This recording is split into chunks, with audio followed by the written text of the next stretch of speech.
God just likes to have real-time examples of what we're talking about. He does.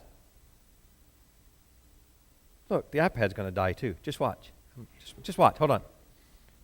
I can feel it. We're going to use our Bibles anyway. Yeah, we're still going to have church. It's okay if electronics don't work, right? Mm-hmm. Yeah, who cares? Doesn't matter. We're going to kind of be in Matthew. You can kind of go there, put your finger in Matthew, and I'll tell you where to get in just a minute. But here's what the question I want to ask. Man, the church is really off-sided. I feel like I'm talking like this. Everybody's over here. So I'll stand over here and it'll kind of feel better. Is that right? We're going to say, what do you do when there's nothing you can do? Have you ever had that time in your life? Have you ever been in a season where you're just kind of like, it is what it is, and that's the way it's going to be. Or it is what it is, and that's the way it is.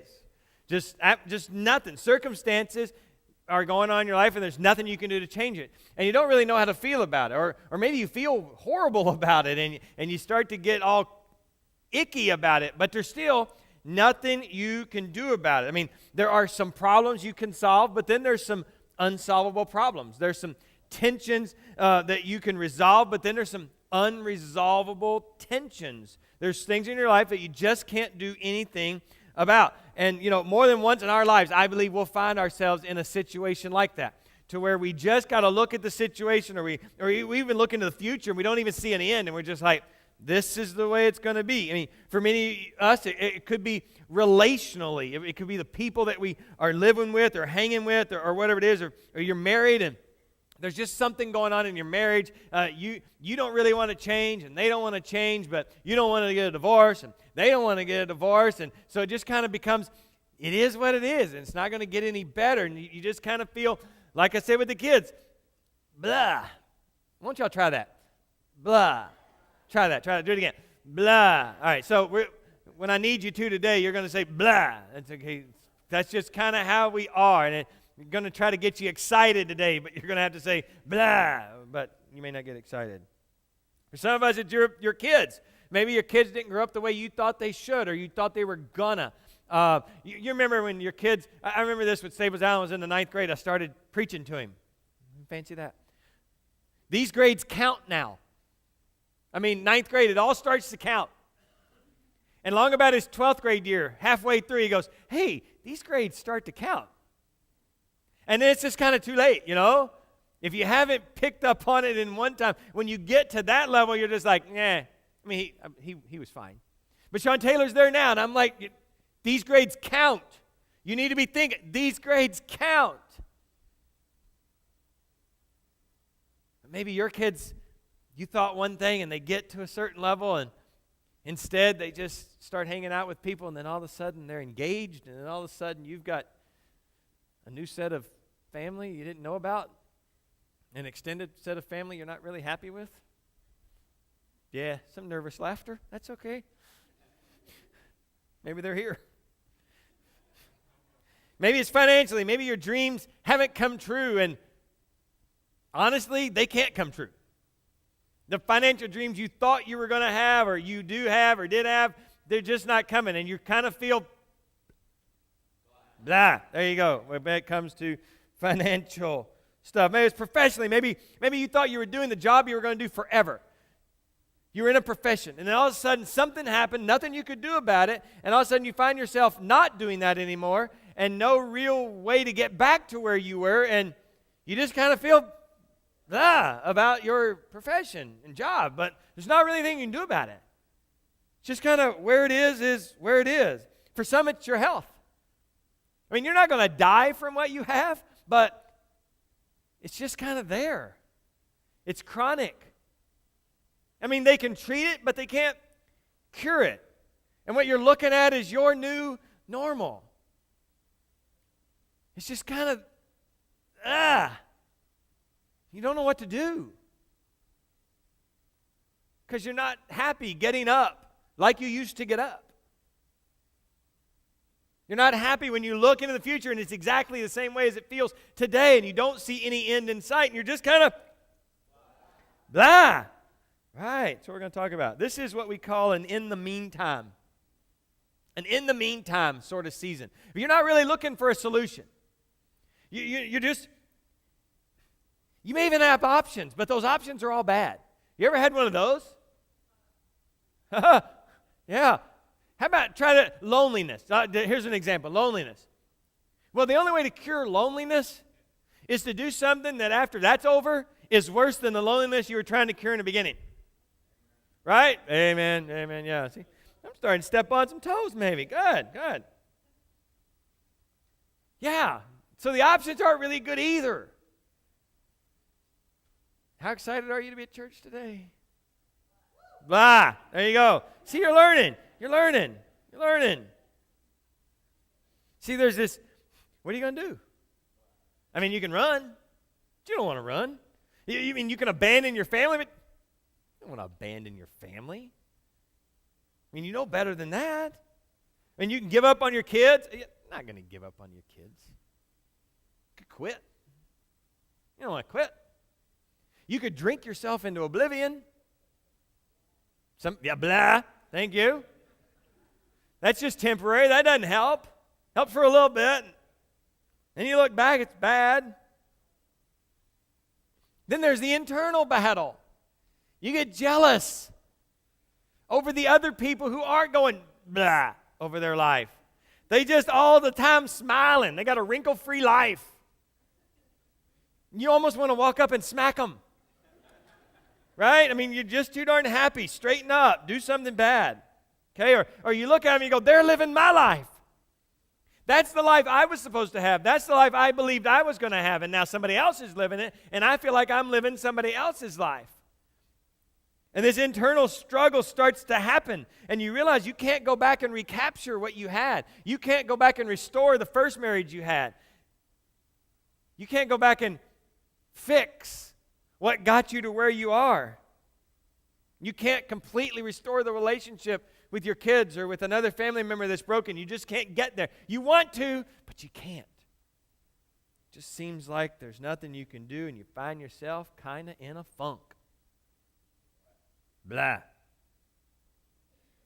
But then you come across a Christian, and he says something just makes you want to punch him. You've all been there. I mean, your life is like, you're really struggling with some stuff. I mean, it's hard. And they go, oh, Jesus answered one of my prayers today. And you're like, oh, yeah? Yeah? I mean, like encouraged. Yeah, I lost my keys. And I started praying.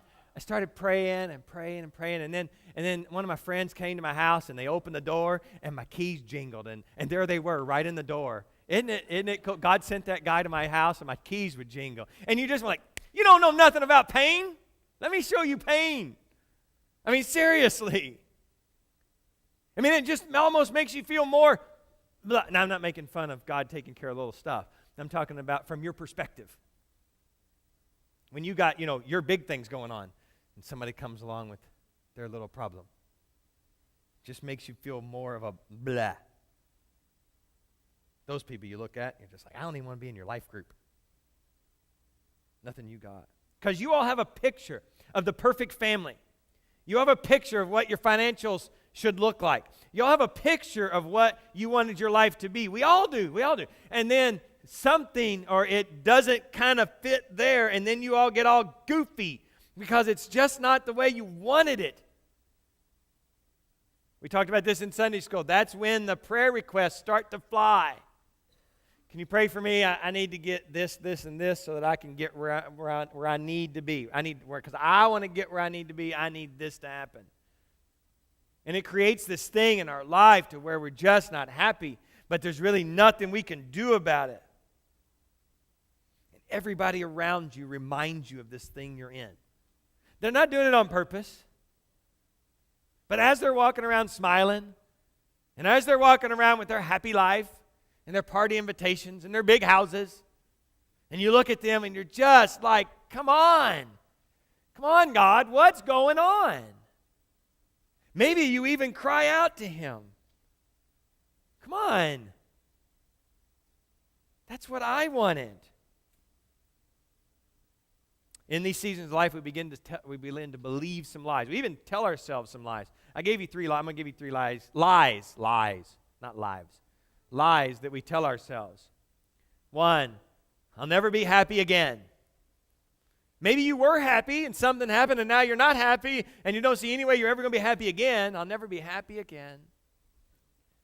Nothing good can come from this. Where I'm at, there's absolutely nothing that, everybody at the church tells me God's going to work everything together for good, but come on. There's nothing good can come from this. This is horrible. And some people, I've even met some people here at number 3, there's no point in continuing. There's no point in even going on. I don't really feel like life. I mean, you get to that level. Life's just not worth doing it anymore. All because you find yourself in a place that just is what it is. You can't do it. Like I said, it's a happy topic. I have these talks with people all the time. They'll come up and ask me things. My problem is that I'm a problem solver. I like for you to give me about 5 minutes, and then I interrupt you, and I say, okay, here's what you got to do. And I give you the answer. Like it happened this week. I was standing out in the parking lot, and somebody walked up, and they said, hey, I got this problem. Well, I could smell what the problem was. I knew it right off the bat.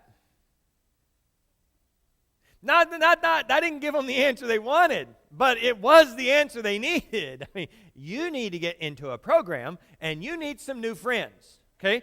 No, that's it. I mean, that's all you need. I mean, seriously, just let's start there, okay? And it was easy. I mean, I was done with that. I was like, counseling 101, over. Now, go, shoo. Get yourself fixed and come back, right? That's kind of I thought. But then there's people who sit down, and they start to tell me something, and I'm looking for that. You need, no, you don't need to do that. No. Okay, I'll just shut up. And I listen, and by the time they're done talking, I'm ready to jump off a cliff. I mean, seriously, you're just like, wow, your life sucks. Because you can't see the next step. You really can't. You're almost like, wow, God did leave you hanging. He did. And I come out of those meetings this same way. And I have to be able, I'm the pastor. I got to be able to recover from that. I got to go hang out with somebody who's got an easy problem to fix real fast. Because at the center of those questions is what we're going to ask today. Because you're asking them when you're sitting there. Many of you will even say to me, now I know there's not an answer to this. I just need to say it out loud. I'm thankful for that. But here at the center of these discussions is this question. Does God know, and does God even care? I mean, is he concerned? Does he hear me? You'll say it over and over. I have prayed, and I've prayed, and I've prayed. I've asked him, and I've asked him. Well, here's the good news. The New Testament speaks to it directly. I mean, in this season of life, God actually has your undivided attention. I mean, you're calling out to him. You admit it. I'm praying. I mean, he has everything. I mean, he's got you. I mean, but sometimes you get to the point where you're like, I don't even know if there is a God. But you're still talking to him. I mean, you're just calling out. You don't care. And that's okay. God can take that. He can use that. I mean, for all of us, we're in the meantime moment. I mean, in the meantime, what am I supposed to do? Where is God? I want to try to show you with 2 stories that you may be familiar with both or some of one and not enough of the other. Maybe you don't know any of them. Don't know. But I want you to get this. God is not absent. He's not apathetic, or he's not angry with you. Any of that. Not absent, apathetic, or angry. Any of those things. And we all think he is when we're in this season of meantime. We all believe that he's just not there. You know, he's out doing other things. I mean, you actually believe he's up there going, no, I got a universe to run. Your little thing's going to have to wait. You know, or haven't you seen what's going on in the Middle East? You're going to need to sit down and shut up for a few minutes. That's kind of how we think God is. Or we think, what did I do? Where did I go wrong? That God is so mad at me. Not. Some of you may actually be here because you think you need to make amends to him. Maybe you need to pay him back. Like, did we pass an offering plate? I wasn't paying attention. Things were messed up. Some of you, when the offering plate comes by me, if you're trying to really make amends to God, you'll be like this.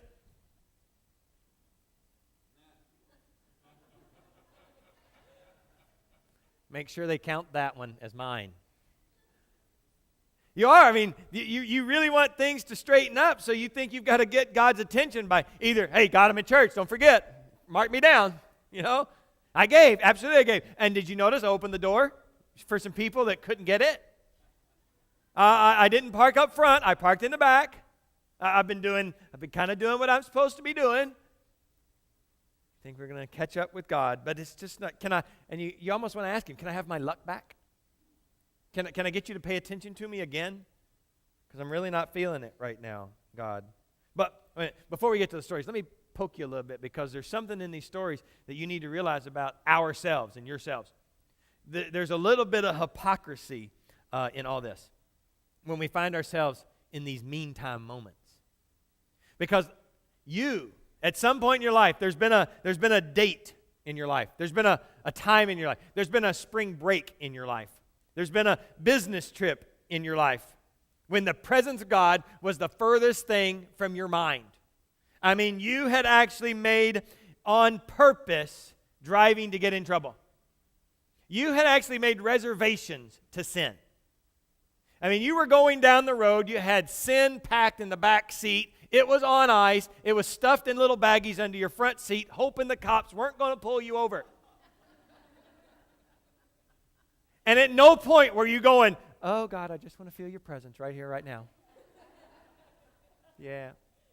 Oh, I think I'll have some worship music. Come on, let me get in the spirit. No, you're not like that. I mean, at that season, you were hoping that God, you threw some pretty good theological loops at God. Well, God doesn't care what I'm doing. He does. I hope. God's not worried about the little details in my life. I hope. See? I mean, on purpose. Isn't it funny how when you and I want to get away from the presence of God, we're experts? But when we want the presence of God to get to us, we automatically want to believe he's gone, absent, apathetic, and angry. There's some hypocrisy there. There's some stuff. Now, if you're like me and you're raised in church, when your conscience starts to rear its ugly head, you know how to shut it up. You've got some barriers that you can throw up to get away from the presence of God. Your mom's voice always pops in. You hang out with good places, you meet good people. You hang out in bad places, you meet bad people. And you almost want to say, I want to meet bad people. I'm tired of the good people. And that's what you tell yourself. But in spite of all that, let's tie this back together. Your heavenly Father still loves you.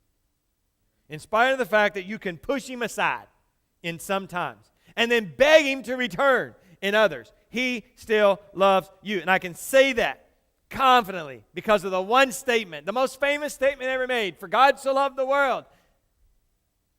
Right? He didn't say, for God so loved the Christian. For God so loved the good people who do the good things. For God so loved the God-fearers. He said, for God so loved the world that he gave his Son. That's the reason I know that he's not absent, apathetic, or angry, because he poured out all of his anger on his Son for you. And when his Son went to the cross and he died there, he settled it once and for all, whether or not he knows your name and whether or not he even cares about you. He settled it. It's covered. It's done. Now you just got to remember it. Now you just got to be able to pull back into it, because even in those dark times when you tuned God out, God was still there. And now, in these seasons we're talking about, when you need to experience the presence of God, he's still there. He doesn't change. You know, in the stories today, I find refuge, because when things go kind of funky, I need to find at least one example in the Bible that I can draw on Because if I can find one example, I know God did it once, then I know he can do it again. And he knows he can do it for me. I have one crazy one that I always use with married couples. It's the virgin birth. And I always draw it, and I'm like, listen, it becomes a faith thing, it becomes a birth control thing, it becomes all weird stuff. But can God make a baby even though you've done everything you can possibly do to stop it, including sleeping in separate beds? Uh-huh. And it blows people's mind. No, he can't do that if I'm not in the same bed. Oh, yes, he can. He already did it once. If he did it once, he can do it again. So get over yourself. Same thing. If I can find one example where there's a season in my life that I can find somewhere that God used somebody else, or somebody else was in that season of their life and God still spoke to them, then I know I can use it. Then I know I can trust him to be. And I found there's two of them. First one, John the Baptizer. You know him as John the Baptist. He was not a Baptist. He was actually called Baptist because he was a baptizer. So we're going to call him John the Baptizer. That's his name. And John the Baptist found himself in this very scenario. And to see the story, we're going to look at a map in a minute because that's the only way you can make it hit home. How John the Baptist found himself in a season of his life where God wasn't there. See, one day Jesus was teaching in Galilee, and this group of people walk up and says, hey, Jesus, we're John the Baptist's disciples. You remember John the Baptist had disciples, and Jesus had disciples. Well, John the Baptist's disciples walk up and say, hey, we're John the Baptist's disciples. We have a question for you. John the Baptist wants us to come find you. He sent us to you, and he wants us to ask you this question. Are you really Jesus? Are you really the Messiah? Are you really the one that we've been waiting for? The one that John announced? John wants to know.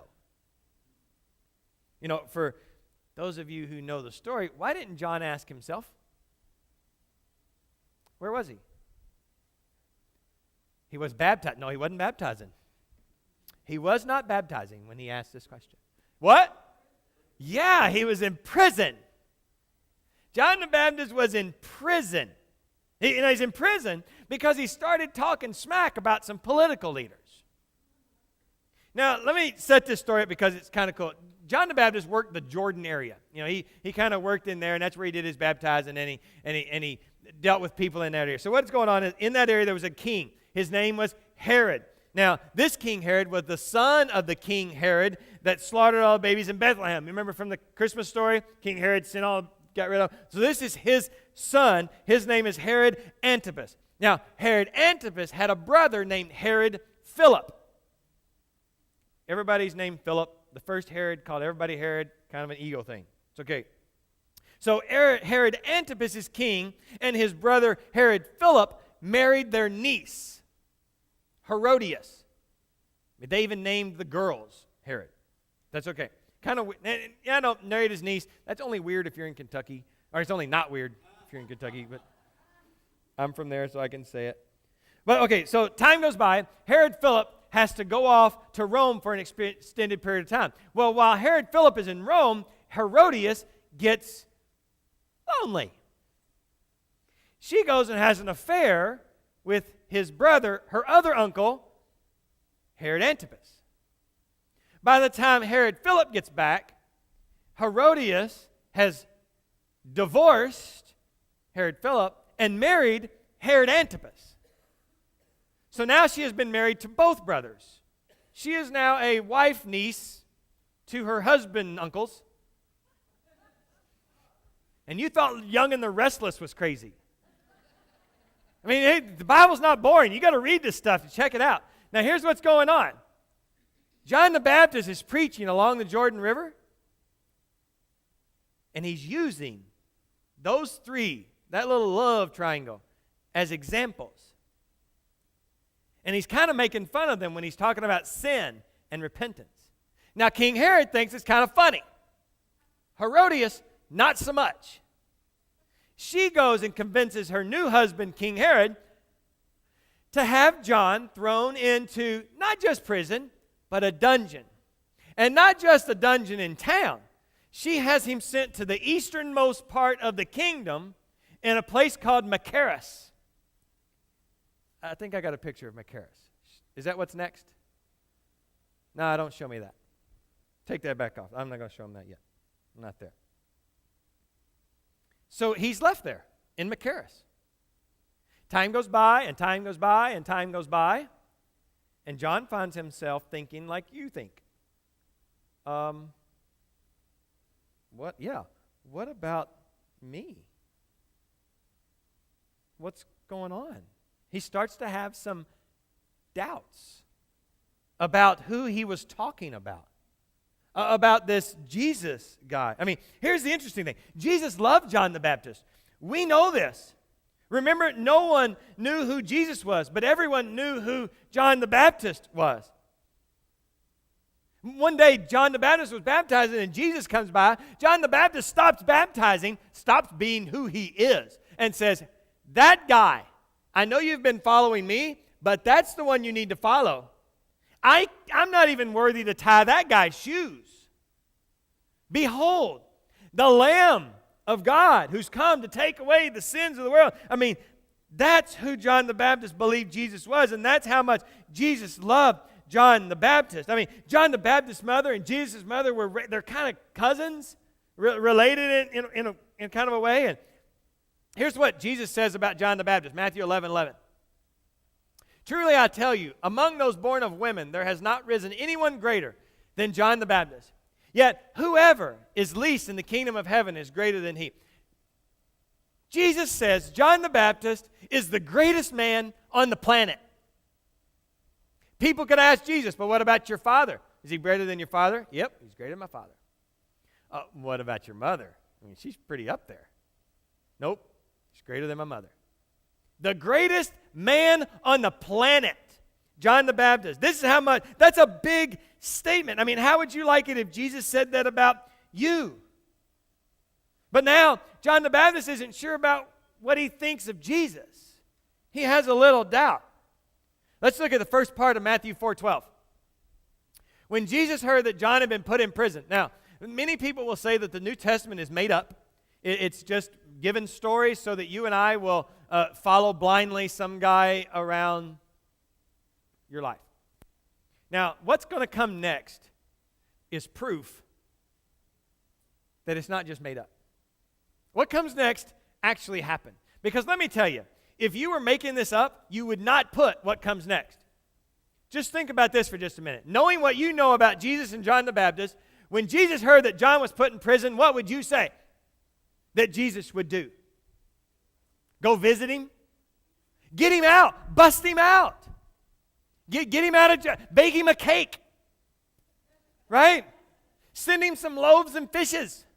Right? Turn Herodias into a loaf and feed her to the fishes. But yeah, he would do something to the greatest man on the planet. But what does Matthew tell us he did? When Jesus heard John put in prison, he went to Galilee. Leaving Nazareth, he went and lived in Capernaum, which is by the lake in the area of Zebulun and Naphtali. Now, to really understand, if you read that, you'll be like, oh, it's okay. Maybe he was sad. Now, let's show him the map just so you can understand exactly what happened. He's around Nazareth, okay, when he hears about John the Baptist being put in prison. John the Baptist put in prison down here at Machaerus. Jesus goes to Capernaum. He goes the other way. The other way. And that's your life. When things get bad, you think God has gone the other way. So John is sitting in a dungeon, and Jesus goes the opposite direction. And we know that John sat there for over a year, probably closer to 18 months, a year and a half. And he's hearing these stories about what's going on because people are bringing him food, and he's asking them. Because when you're in the dungeon, they don't bring you food. It's not 3 squares and a bed, okay? They even forget you're there unless they happen to think about you or they need your room. So as people are bringing him food, if you didn't know people who could bring you food, you starved. So his disciples are bringing him food, and they're giving him the rumors about what's going on. So he knows Jesus is doing stuff for everybody else. And after a year and a half, it starts to really tick him off. Doesn't it do you? I mean, as bad as your life starts to get, and somebody walks in and tells you something that God did for them, it's really kind of maddening. Yeah, we're going there. Yeah. And that's how you feel. I mean, you're asking God, send me a letter. Just let me know you care. Just give me something. Something. Because here he is. Now let's show him what Machaerus looked like. See that road that goes around there, goes back. Machaerus, the dungeon's at the very top, so it's his hill. Let's show him the view of Machaerus. From Machaerus. I mean, it's pretty if you're sitting in the AC. That's the desert. That's the desert. Let's show him where Jesus was. Jesus is at the beach. He's sitting at a tiki hut somewhere. Yeah. That's what John the Baptist knows Jesus is looking at. Do you not understand that's where your life is right now? You're looking around at desert, dusty, dry, ugly places, knowing what Jesus could do. And he's not doing it. And it's really kind of upsetting to you. And it's really messing with your mind. So he calls him in and he says, go ask him if he's really Jesus or not. I want to know. And he sends them to ask that question.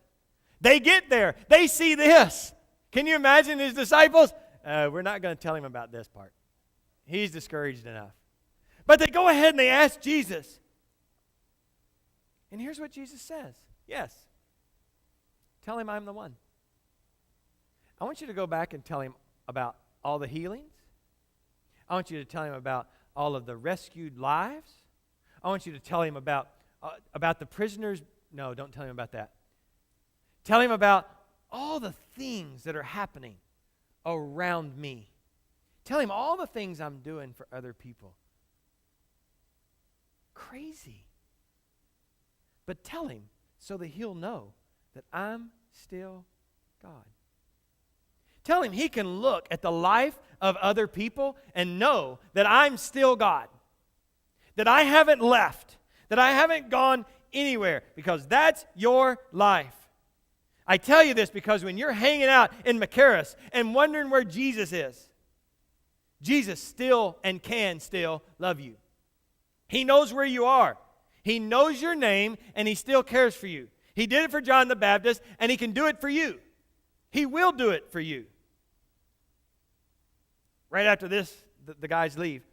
Jesus says the most interesting thing. Matthew 11:6. Did I give you Matthew 11:6?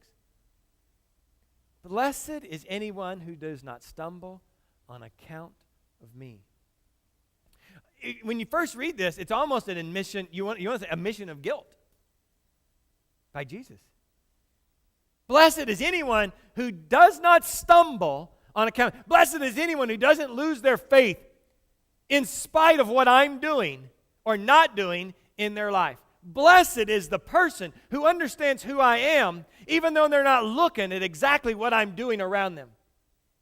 Blessed is the person who can keep their faith, knowing what I'm doing in other people's life, even though it feels like I'm not doing anything in their life. Blessed is them who don't lose their faith in spite of me. That's powerful. Just like John the Baptist. Jesus knew all about John, and he knows all about you. He hasn't forgotten. It may feel like he's not there, but he's really there. It may feel like he doesn't know what's going on, but he knows what's going on. Now the other story. I told you there's going to be two stories. This one happened in the exact same spot where John the Baptist used to do his baptizing. This would have been the time where time would go by, and John's either still in prison at this time or he's already been beheaded. We know he doesn't get out of prison. So we don't know exactly what's going on here, but we know that Jesus would have shown up in this area. People probably would have looked and said, hey, John the Baptist used to do, anybody heard from John? Who cares? Doesn't matter. This guy does what John did, but he does miracles too. This guy's better. So people would have started following Jesus around this. So he shows up and he starts teaching right where John the Baptist was. So he's teaching one day, and this guy runs up. Jesus, hold on. That guy you love is sick. Now, how much does Jesus have to love somebody? Think about it from your perspective. Let's say somebody walks up to you and says, hey, the one you love just got run over by a car. What would you think? Who would you think of? Would it be your kids? He didn't say the one who loves you, the one you love. Would it be your spouse? Your parents? Who would you think of? I mean, that's a really small circle. I mean, that you would immediately think of quickly. So we know that Jesus really cared about this guy that he's talking about. Had to. Jesus loved this guy, Lazarus, so much that all the person had to say was, the one you love. Now, what would you expect Jesus to do if he found out that someone so close to him that all they had to say was, the one you love is sick? What would you expect him to do? Bolt towards him, right? Run to him.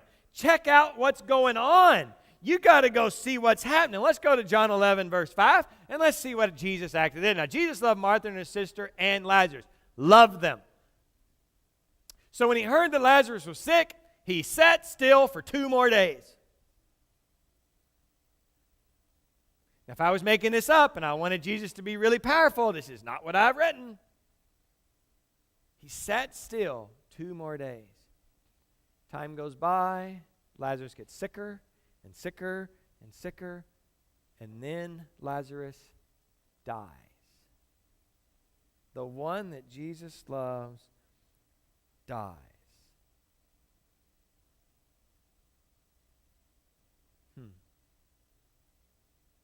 Did I finish it? I don't remember if I finished it or not. I didn't give you any more? That's cool. No, I don't need it. Let's not confuse God's apparent absence for apathy. You see, Jesus knew what was going on. I'm sure Jesus thought Mary and Martha are not going to like it. They didn't. Mary and Martha are probably going to hate me. They did. That verse goes on to tell us that, disciples, we're going to sit still because God's up to something. And it's going to bring it all around to him. So we're going to hang back. We're going to hold off. You see, even to that point of someone dying, Jesus knows what's going on. So today, all I want to do is create a category for you. That your unanswered prayer doesn't mean that God doesn't care. The fact that you think God's not listening does not mean God is not around. You and John the Baptist have something in common. You and Mary and Martha and Lazarus have something in common. There's seasons in your life where you're going to feel abandoned, but you're not abandoned. There's seasons in your life where God seems to be silent and standing still, and he's neither silent nor standing still. In these meantime moments, God would say, blessed are you who doesn't stumble, who does not lose their faith on account of me. Blessed are you who keeps on trusting me.